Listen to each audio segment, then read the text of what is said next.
আসসালামু আলাইকুম রহমতুল্লাহি আবরাকাতুহ। প্রিয় ভিউয়ার্স, ইউনিক ইংলিশ ফ্যামিলির পক্ষ থেকে সকলকে আমার আন্তরিক শুভেচ্ছা ও অভিনন্দন। আশা করি সকলেই ভালো আছেন। হাতে কলমে ক্লাস আজকে আপনাদের জন্য নিয়ে আসছি। আগেই দেওয়া পোস্টে একটি ক্লাস অতি শীঘ্রই নিয়ে আসবো বলেছিলাম, সেটা হচ্ছে মাই মানে আমার, আবার মাইন মানেও আমার। তো দুইটার ব্যবহার কিভাবে করব। ইয়োর মানেও তোমার, আবার ইয়োর্স মানেও তোমার। আওয়ার মানে আমাদের, আওয়ার্স মানেও আমাদের। একটাকে বলা হয় পসেসিভ অ্যাডজেক্টিভ বা পজিটিভ অ্যাডজেক্টিভ, আর একটাকে বলা হয় পজিটিভ প্রোনাউন। তো এই দুইটা ঘরের ব্যবহার আমাদেরকে জানতে হবে। যেমন মাই, মাই মানে কি, এগুলো কিন্তু প্রোনাউন। কারণ আমার কোনো একজন ব্যক্তি বোঝাচ্ছে, বা তার, তোমার, একজন মানুষের নিশ্চয়ই কারোর, সেটা মানুষের তার নিজের নাম না নিয়ে অন্য কারোর নাম নিয়ে বলা হচ্ছে, অর্থাৎ এটা প্রোনাউন। তো মাই মানে হচ্ছে আমার, আবার মাইন মানেও আমার। দুইটার কিন্তু সঠিক ইউজ আমাদেরকে জানতে হবে যে কিভাবে আমরা ইউজ করব। মাই মানে আমার, যেমন he is my father. He is my father মানে হচ্ছে তিনি আমার, মাই মানে কি আমার বাবা। হি ইজ মাই ফাদার, তিনি আমার বাবা। এখানে মাই ব্যবহার করেছি আমার অর্থে। আমরা যদি এখানে বলি হি ইজ মাইন ফাদার, তাহলে এটা বাক্যটা পুরোপুরি ভুল, wrong sentence. He is mine father, এভাবে উচ্চারণ হয় না। আচ্ছা, এই যে মাই আর মাইন দুটোর মধ্যে মাই যখন আমাদের থাকবে, তখন অবশ্যই সে মায়ের পরে একটা করে আমরা নাউন নিতে পারবো। My father, my brother, my teacher, my ideal person, my book, my pen, my house, my building, my business. মায়ের পরে আমরা পৃথিবীর যে কোনো নাউন ইউজ করতে পারবো, এবং ইউজ করতে পারবো শুধু নয়, মায়ের পরে না ব্যবহার করলে ভুল হয়ে যাবে। যদি আমরা বলি যে ইট ইজ মাই, এইখানে শেষ করে দিলাম বাক্যটা, ইট is my, this is a wrong sentence, এটা একটা ভুল বাক্য। ইট ইজ মাই মানে বললেন এটা কার রে, হুজ ইজ ইট, এটা কার? তো আপনি বলছেন ইট ইজ মাই, এটা আমার। হুজ পেন ইজ ইট, এটা কার পেন? তো আপনি বলছেন ইট ইজ মাই, এটা আমার। ইট ইজ মাই, এই যে মাই বললেন, পরে আর নাউন বসালেন না, এটা পুরোপুরি বাক্যটা ভুল। তাহলে আমরা কি বলতে হবে? It is my pen, it is my pen, এটা আমার কলম। It is my pen. Whose pen is it, it is my pen. দেখেন, মায়ের পরে পেন নিয়ে আসলাম। পেন একটা কি নাউন, যা কিছু দু চোখে দেখি আর না দেখি সবই নাউন, আমাদের জানা আছে, তো ইউজ করতে পারলাম। এখন তাহলে আমরা বুঝতে পারছি এই হচ্ছে বিষয়। বাকি পরবর্তী অন্য একটা উদাহরণে যাই আমরা। এটাকে আমরা ইট ইজ মাই পেন, তাহলে মাইনের ব্যবহারটা আমরা কীভাবে করবো, তাই না? মাইনের ব্যবহারটা করতে হলে এই পেনটাকে আমরা আগে নিয়ে আসবো। এভাবে দা, একটা দা ব্যবহার করবেন, করার পরে বলবেন দ্য পেন ইজ মাইন, অর্থাৎ মাইনের পরে কোনো নাউন ব্যবহার করা চলবে না, অর্থাৎ একে সিঙ্গেল রাখতে হবে। দ্য পেন ইজ মাইন মানে পেনটা আমার। দ্য বুক ইজ মাইন মানে বইটা আমার। দ্য বিজনেস ইজ মাইন মানে বিজনেসটা আমার। এখানে আপনি যা ইচ্ছে তাই ইউজ করতে পারবেন। দ্য ব্যাগ ইজ মাইন মানে ব্যাগটা আমার। ওয়াজ বলবেন ছিল হয়ে যাবে। দ্য ব্যাগ ওয়াজ মাইন মানে ব্যাগটা আমার ছিল। কার ব্যাগ ছিল ওটা? ব্যাগটা আমার ছিল। তো এরপর আমরা ইউজ করতে পারছি। এই মাইনের ব্যবহারটা শেষে এসে যাবে এবং এখানে তারপরে কিচ্ছু থাকবে না, একদম সহজ সরল ব্যবহার। আমরা এগুলো অবশ্যই প্র্যাকটিস করব। তাহলে এটা আমরা যদি বলি দিস ইজ মাই প্রবলেম, এটা আমার সমস্যা। This is not your problem, this is my problem, এটা আমার সমস্যা।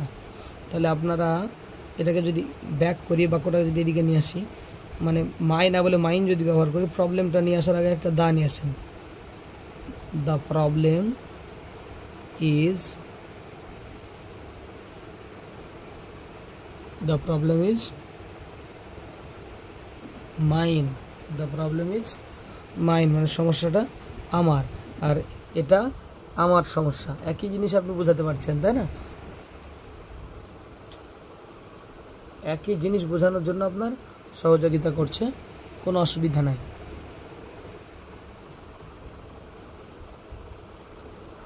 এরপরে আমরা আরও দুই একটা উদাহরণ দেখলে ক্লিয়ার হয়ে যাবে। ইয়োর দিয়ে আমরা শিখব।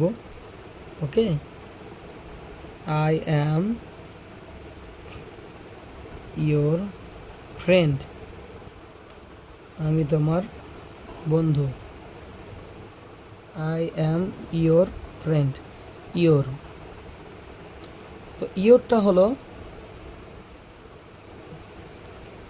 3 নম্বর ঘর, পসেসিভ অ্যাডজেক্টিভ। এখানে আপনাকে এরপরে নাউন আনা জরুরি। আই অ্যাম ইয়োর ফ্রেন্ড, আমি তোমার বন্ধু। কীরকম? এটা 4 নম্বর। আসলে লাইনটা এরকম ছিল, you you your yours, you you your yours, এই 3 নম্বর আর এই 4 নম্বর। আই মি মাই মাইনের ব্যাপারটাও তাই, আই মি মাই মাইন 3 নম্বর 4 নম্বর। এই তৃতীয় নম্বর ঘরটা যখন তৈরি হবে, প্রোনাউন থেকে বের হবে, এই তৃতীয় নম্বর ঘরের পর একটা করে নাউন আনা সবসময় জরুরি। হিলছে প্রচুর।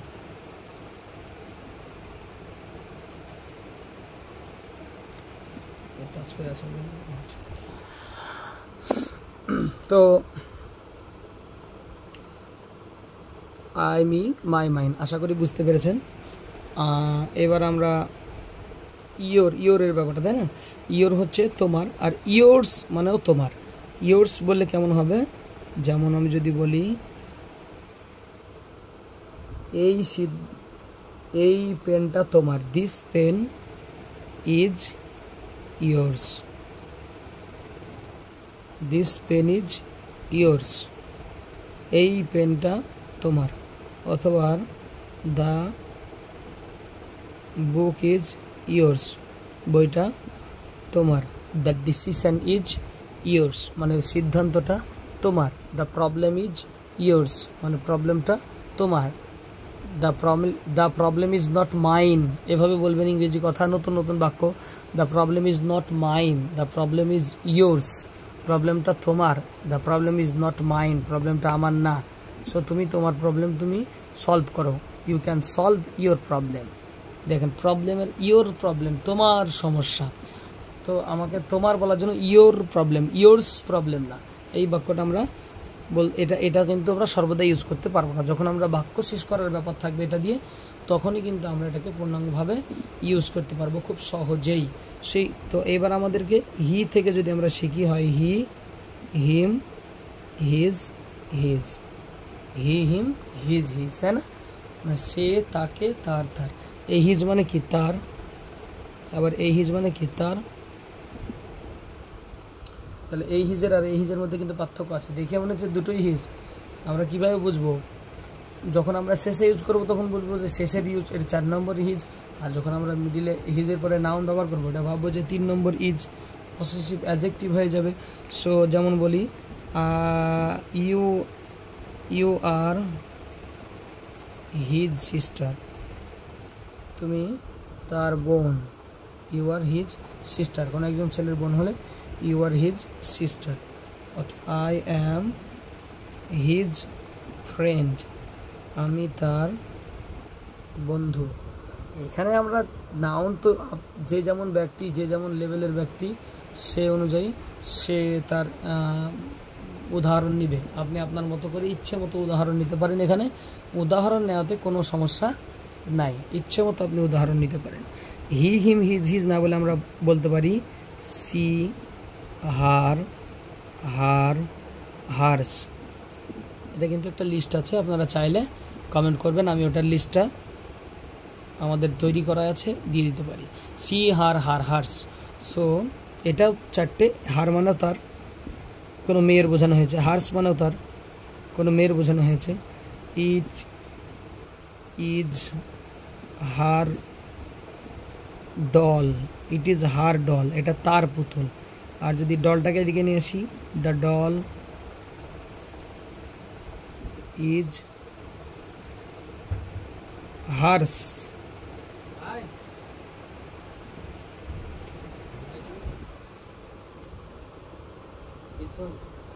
একটু ভিডিও নতুন করছি, লাইভ করছি না, আপলোড হচ্ছে।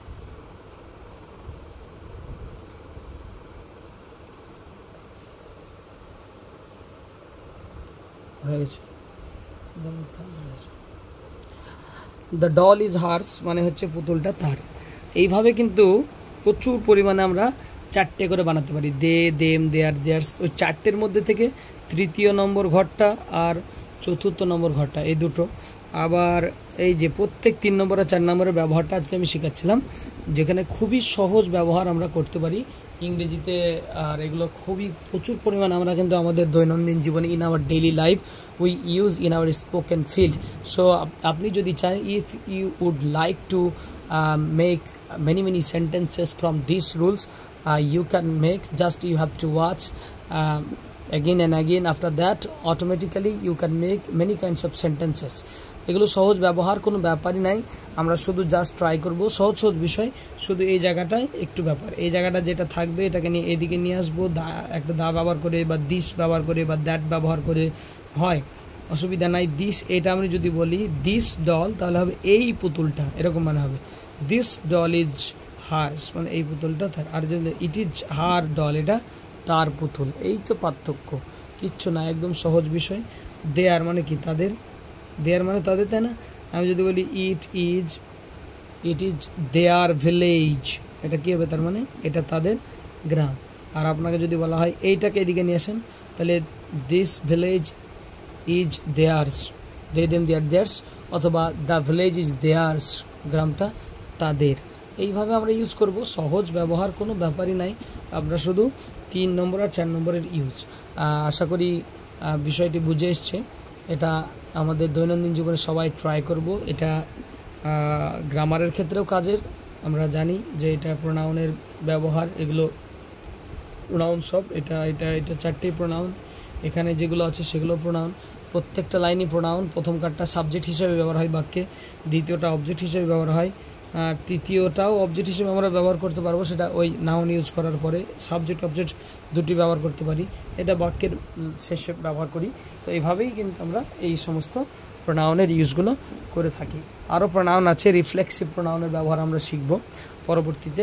প্রোনাউনের রিফ্লেক্সিভ প্রোনাউন, যেখানে বল প্রয়োগ করা হবে, ইমফ্যাসিস প্রোনাউন আছে। তো আমরা এগুলো সব শিখব। আজকের খাতা কলমের ক্লাস প্রোনাউনের বিষয়ে আজকে এখান থেকে ইতি করছি। আবারও পরবর্তী একটা ভালো ক্লাস নিয়ে খাতা কলমে আপনাদের সঙ্গে দেখা হবে, আপনাদের সঙ্গে কথা হবে ইনশাআল্লাহ। আসসালামু আলাইকুম ওয়া রাহমাতুল্লাহ।